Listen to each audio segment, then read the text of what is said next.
Vamos então agora dar início à audição neste caso, do seu vice-presidente do Conselho Diretivo do Instituto de Segurança Social, Dr. Telmo Antunes, que eu cumprimento e agradeço a disponibilidade para virem em nome do Instituto dar os esclarecimentos que entender dar, e a pedido do requerente, que foi o Bloco de Esquerda, que também fez o requerimento para que fossem ouvidos aqui no âmbito de um processo legislativo. E, portanto, eu vou desde já, penso que conhece a grelha, se lhe foi enviada. Portanto, o Bloco de Esquerda vai apresentar o requerimento e as razões do requerimento, depois terá 8 minutos, depois seguir-se-ão os partidos a fazer perguntas e no final terá 15 minutos para responder às questões que, entretanto, forem levantadas. Eu passaria então a palavra à Sra. Deputada Andreia Galvão para a apresentação do requerimento. Tem a palavra. Obrigada, Sra. Presidente, senhoras e senhores deputados. Queria agradecer a presença do Sr. Presidente do Conselho Diretivo do Instituto da Segurança... Vice-Presidente, desculpe, da Segurança Social. Não pode estar. Certo. Quando falamos de situações irregulares de habitação pública, sejam municipais, sejam do IRU, não podemos ignorar que na maior parte das vezes estamos a falar de famílias em situação de pobreza, vulnerabilidade ou então de exclusão social. São pessoas que trabalham, muitas vezes em trabalhos precários ou trabalhos mal pagos, que não conseguem aceder atualmente ao mercado de arrendamento, nem conseguem obter atempadamente resposta habitacional pública em tempo útil. A ausência de casa é também uma ausência de estabilidade, é uma ausência de saúde, é uma ausência de rendimento e é uma ausência de dignidade. Por isso, o problema habitacional é também um problema social e exige respostas articuladas entre o IRU e a Segurança Social, ambas entidades com as quais dialogamos hoje. Hoje, o Estado, infelizmente, intervém tardiamente, quando há despejos iminentes, quando há crianças em risco ou quando as famílias já estão em ruptura total. Mas é antes disso que as políticas sociais podem e devem agir, com prevenção, acompanhamento e apoio direto à habitação. Não é com processos crimes, não é com despejos que se quebra o ciclo da pobreza. É sim com o apoio social integrado, política de habitação e, principalmente, a garantia de rendimentos que assegurem a dignidade de quem trabalha e vive com dificuldades reais. Gostava, nesse contexto, de lhe fazer algumas perguntas para podermos enquadrar melhor esta discussão.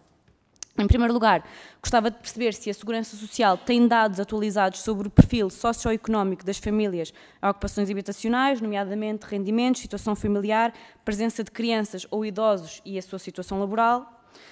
Gostava de perceber se existe uma coordenação sistemática entre o IRU, câmaras municipais e os serviços locais da Segurança Social para identificar precocemente situações de risco habitacional e atuar antes de situações de despejo. Também gostava de perceber que programas de apoio à renda, emergência habitacional ou realojamentos temporários estão atualmente disponíveis para famílias em risco de perder a casa e quais são, então, os principais obstáculos ao seu acesso. E gostaria de também perceber se considera o Sr. Vice-Presidente que o reforço de respostas sociais ligadas à habitação, nomeadamente a criação de equipas de intervenção social e habitacionais conjuntas, pode ser um instrumento eficaz para reduzir estas situações irregulares e travar a exclusão habitacional. Sr. Vice-Presidente, queremos um Estado que esteja presente antes da ruptura e não apenas depois do despejo. Muito obrigada. Muito obrigada, Sra. Deputada. Eu passaria então a palavra ao Sr. Telmo Antunes para a sua intervenção inicial. Tem a palavra, Sr. Muito obrigado, Sra. Presidente. Muito obrigado, senhoras e senhores deputados. Nós entendemos, no âmbito das competências ligadas à habitação e no que diz respeito à ação social, que esta questão é primordialmente da competência das autarquias locais no âmbito da transferência de competências da ação social para as autarquias locais. No que diz respeito a esta situação concreta de ações de despejo ou de situações de emergência, o ICE é chamado a intervir através da linha nacional de emergência social e apenas neste contexto. Portanto, desde a transferência de competências para as autarquias locais, e nós entendemos que é um processo de facto que correu bastante bem, estas competências são efetivamente das autarquias locais. Posso lhe dar alguns números relativamente aos despejos que nós procuramos junto dos nossos serviços. Em 2021, 1.641 despejos, em que fomos chamados a intervir. 2022, 2.474. 2023, 2.084. 2024, 1.635. E até agosto de 2025, 1.039 despejos. Significa que o maior número de despejos a que o ICE foi chamado a intervir foi precisamente no ano de 2022, tendo a vindo a decair nos anos seguintes, e este ano, até agosto, temos aqui estes números que, obviamente, são provisórios.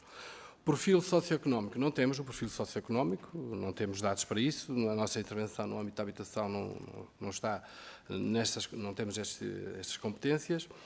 E aquela pergunta da coordenação do ICE com o IRU e com as autarquias locais prende-se fundamentalmente quando o Instituto da Segurança Social é chamado em situações de emergência e apenas nesta questão. Apoios à renda, nós, Segurança Social, somos pagadores, portanto, as regras do subsídio da renda, quer subsídio à renda, quer subsídio aos docentes, são fixadas pela autoridade tributária, são fixadas pelo IRU e o Instituto da Segurança Social é apenas entidade pagadora, portanto, posso-lhe dar os números dos últimos anos, mas não há responsabilidade direta no que diz respeito ao cálculo das famílias abrangidas, portanto, a Segurança Social é apenas entidade pagadora. O reforço das respostas sociais ligadas à habitação. O Instituto da Segurança Social é um instituto público, dotado de autonomia administrativa e financeira. Nós não definimos políticas, executamos as políticas que o Governo e que a Assembleia da República vieram a terminar e, portanto, executaremos as medidas que forem no âmbito das nossas competências para o reforço ou não das medidas destinadas ao apoio à habitação. Muito obrigado, é o que tenho a dizer neste momento. Muito obrigada. Eu tenho uma contagem de tempo lá ao fundo, depois passo lá ao fundo, não tenho os zeros. Sim, sim. Muito obrigado.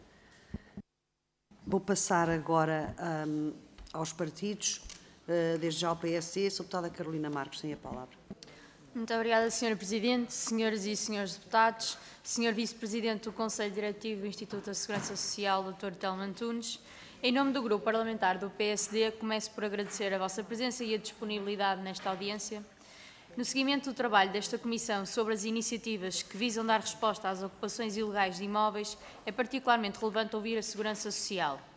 A vossa perspectiva permite compreender de que forma as respostas sociais, a articulação institucional e as políticas públicas podem contribuir para prevenir situações de risco, conflito e exclusão, promovendo maior estabilidade e coesão social. O Instituto da Segurança Social é um pilar central do Estado português. Para além de assegurar a proteção social, tem também uma função estratégica de planeamento e de coordenação com outras áreas governativas, contribuindo para as políticas mais integradas e eficazes. É nesse enquadramento que o vosso contributo é essencial.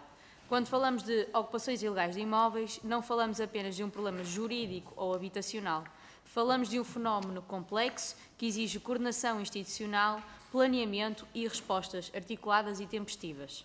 O projeto de lei apresentado pelo PSD procura dar uma resposta equilibrada para este desafio, reforçando a proteção do direito de propriedade e criando mecanismos mais céleres e eficazes de recuperação dos imóveis. Mas reconhecemos que uma resposta eficaz exige a articulação com políticas públicas que previnam o conflito e reforcem a confiança no Estado e nas instituições. O objetivo, por isso, é simples: assegurar confiança no Estado de Direito, proteger quem cumpre as regras e garantir que as instituições públicas atuam de forma coerente e coordenada.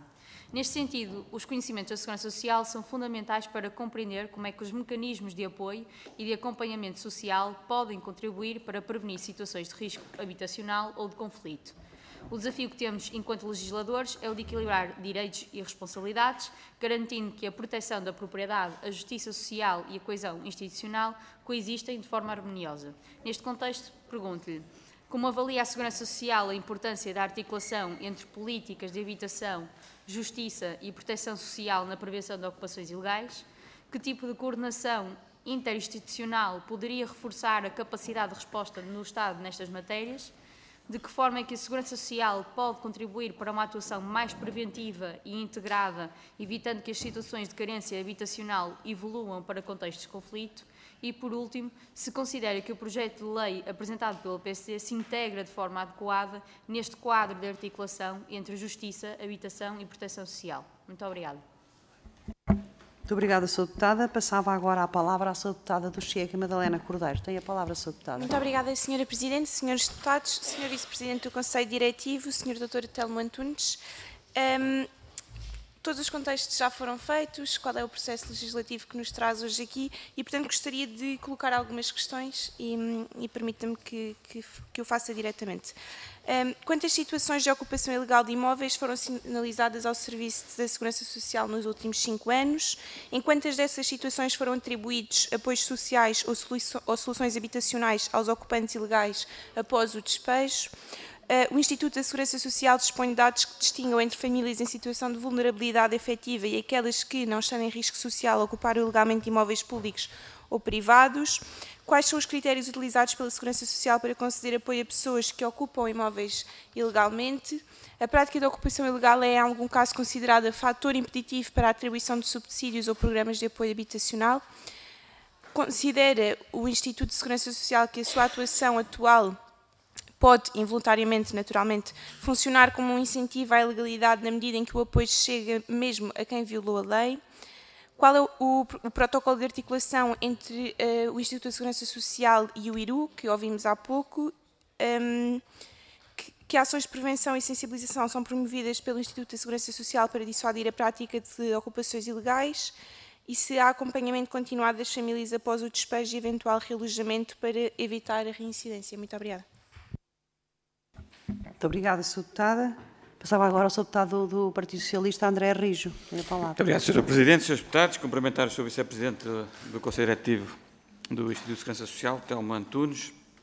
Agradecer-lhe a sua presença. No fundo, nós sabemos que o papel do Instituto de Segurança Social é um bocadinho ajusante de alguns destes problemas e, portanto, não lhe vou fazer grandes perguntas sobre aquilo que são números que tenha conhecimento ou acesso que justifiquem estas especificidades que se pretende regulamentar do ponto de vista penal, isto é, quantos imóveis é que são ocupados ilegalmente, se é que tem alguma ideia disso e em que termos é que o são. Imagino que não tenha grande ideia sobre isso, então concentrar-nos mais naquilo que é o contributo que o Instituto de Segurança Social nos pode dar nós, enquanto legisladores, no aprimoramento dos instrumentos legais.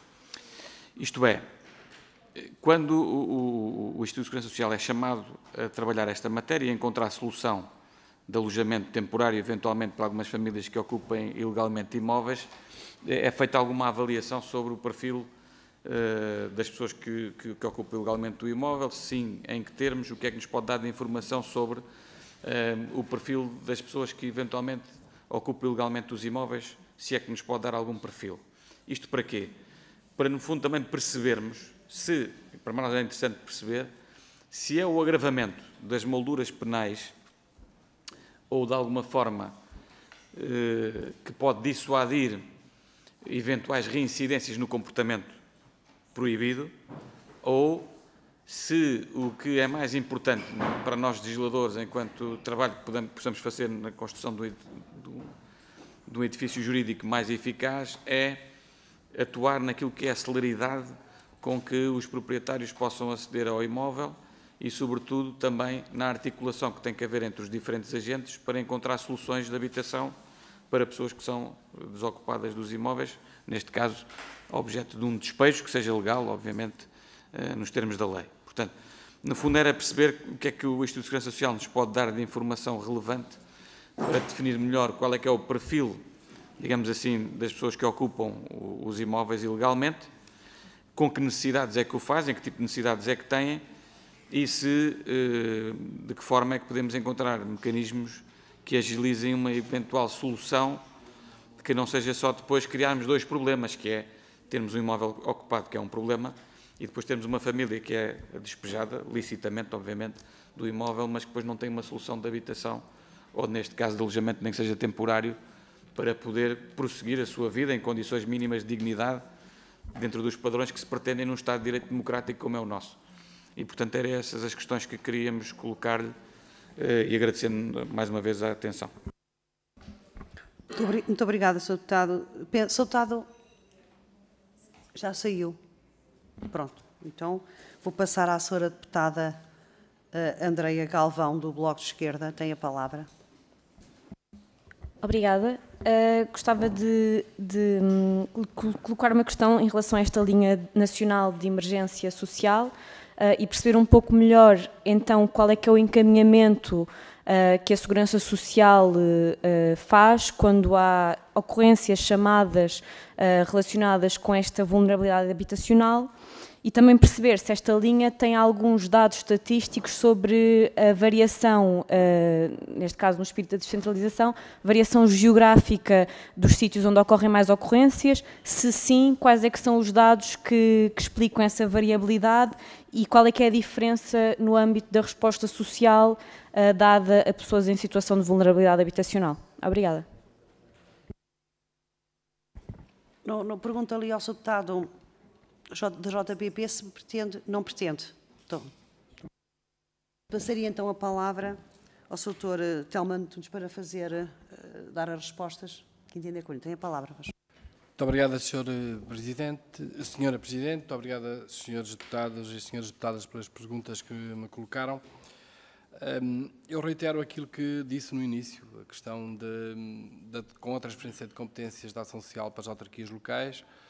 Aquilo que ficou adstrito neste momento ao Instituto da Segurança Social tem a ver com os problemas específicos no âmbito da ação social, da HIV e de toxicodependência, os requerentes beneficiários de proteção internacional, os deslocados da Ucrânia, o Estatuto de Cuidador Informal, o SAPA, que é o Sistema de Atribuição de Produtos de Apoio, o Fundo de Garantia de Alimentos a Menores e o acolhimento familiar para pessoas idosas e adultas com deficiência. Portanto, esta matéria que nós entendemos da ação social no que diz respeito à questão do tratamento de despejos, seja por via dos chamados ocupas, seja numa situação de emergência, por um incêndio numa habitação, por uma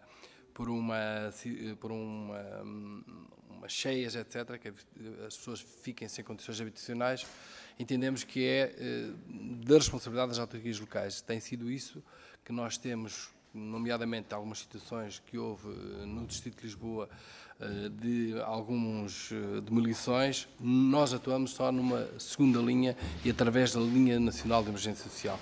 Quando as autarquias locais não têm correspondência, não têm capacidade de resposta, aí a Segurança Social intervém para que ninguém fique na rua.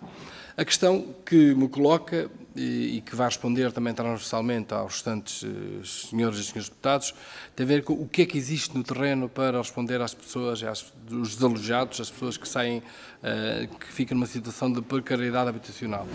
Nós, neste momento, a principal resposta é, de facto, recorrermos a privados, hotéis, pensões, e, portanto, é essa a principal resposta. No entanto, ao abrigo da Bolsa Nacional de Alojamento Urgente e Temporário, vão ser criadas mais de 2.000 vagas para estas situações. Portanto, a chamada Benaute, houve aqui um grande concurso das autarquias locais de IPSS a nível nacional para concorrerem a esta Bolsa Nacional de Alojamento Temporário e estão a ser criados pelo IRU, as entidades concorrem ao IRU, é financiamento comunitário, mas depois o acordo de cooperação é celebrado com o Instituto da Segurança Social. Portanto, neste momento apenas está previsto que haja acordos de cooperação com IPSS, portanto as autarquias locais estão fora deste entendimento, desta situação, e a gestão das vagas também da Bolsa Nacional de Alojamento Urgente e Temporário será feita pela Segurança Social.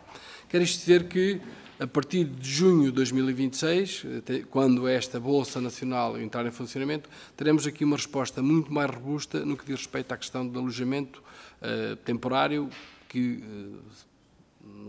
relacionado nomeadamente com a situação de pessoas sem abrigo, de pessoas que são despejadas das suas casas.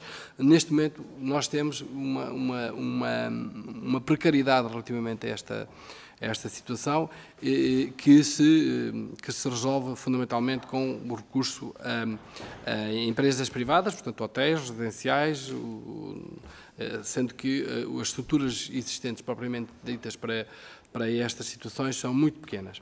Dizer-vos que, e respondendo, e é também uma resposta transversal às perguntas que foram colocadas, que efetivamente os distritos que têm maior densidade de situações de despejo são Lisboa, Porto, Setúbal, Braga. Portanto, e no restante do país são valores bastante residuais, sendo que desde 2021 até agosto de 2025 temos, isto são números sinalizados pela ANES, não quer dizer que seja efetivamente o real, e o número real será muito superior a isso. Temos 3.818 situações no Distrito de Lisboa, no Distrito do Porto 1.838, no Distrito de Setúbal 1.476 e depois no Distrito de Braga 2.992 situações. Números sinalizados pela Linha Nacional de Emergência Social. Como é que funciona a linha?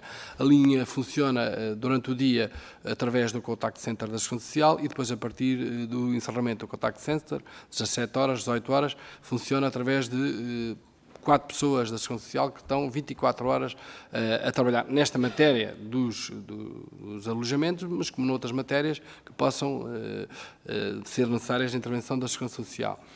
Portanto, a partir de... Nós temos apenas acolhimento institucional, é muito reduzido, temos 77 casos em Lisboa, 70 no Porto, portanto é uma capacidade reduzida. E, como lhe disse, o pico, de facto, da intervenção da Linha Nacional de Emergência Social no que diz respeito a situações de pessoas, de despejos, foi no ano de 2022, nos números que eu referi há bocado. Nós não temos qualquer informação sobre quem ocupa, porque é que ocupa e qual é a respectiva profissão ou rendimentos, etc. Portanto, não temos não faz parte das nossas competências da Segurança Social e, portanto, nem sei se haverá alguma entidade que tenha esses valores e, portanto, nós apenas atuamos, como foi dito aqui, numa mais ajusante quando o problema já está criado.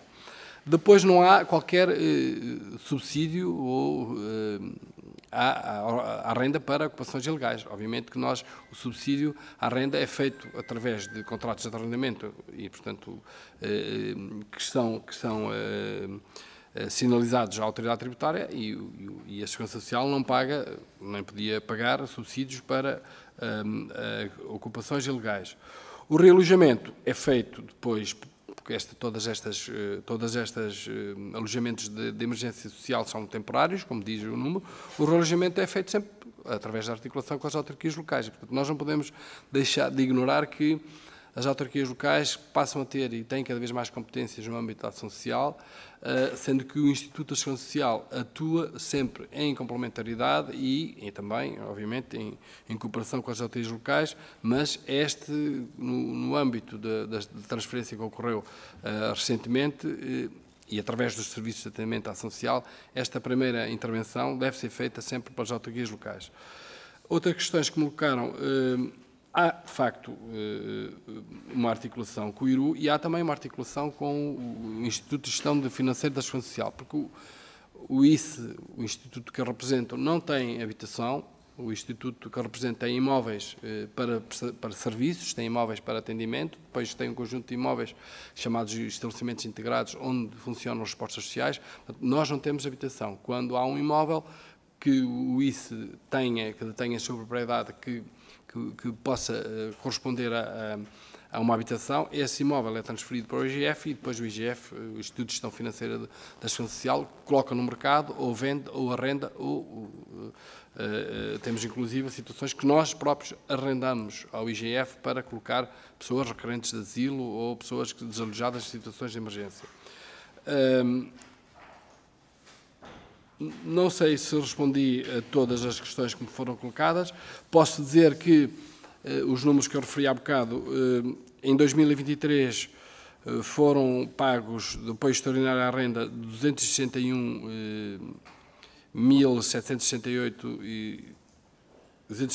de euros, em 2024 300 milhões de euros e para 2025 temos previsto um pagamento de 370 milhões de euros do subsídio da renda. Muito obrigado. Muito obrigada, Deputado Soutor. Encerramos assim a nossa audição. Agradecemos-lhe imenso os esclarecimentos e o tempo que despendeu para nos vir prestá-los. Muitíssimo obrigada e contamos sempre consigo para o que for necessário aqui na primeira comissão para nos ajudar-nos nos processos legislativos, que era disto que se tratava. Muito obrigada. Muito obrigado, eu. Muito boa tarde a todos.